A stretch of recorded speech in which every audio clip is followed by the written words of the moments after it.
នេះ7 ទឹកកន្លះគីឡូ 4000 អានេះសាត់3000 ពីខាំ 1500 អានេះដូនកាយមួយចកោម500 រៀលទិញ3ចកោមអានេះមីស្រួពីចប់ទឹកភ្លើងកែបបកអានេះជើងជ្រូកទុកធ្វើម្ហូបថ្ងៃនេះអានេះសាច់ជ្រូក1គីឡូទុកធ្វើកែបបកនិងសាច់ក្រកហើយអានេះត្រាប់វែង1គីឡូម្រះត្រូវហើយនេះនំនងលាយជាមួយនឹងជី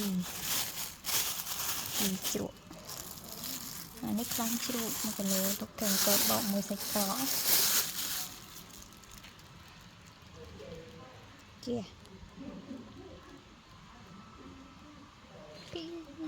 ទៅផ្សារមកព្រឹក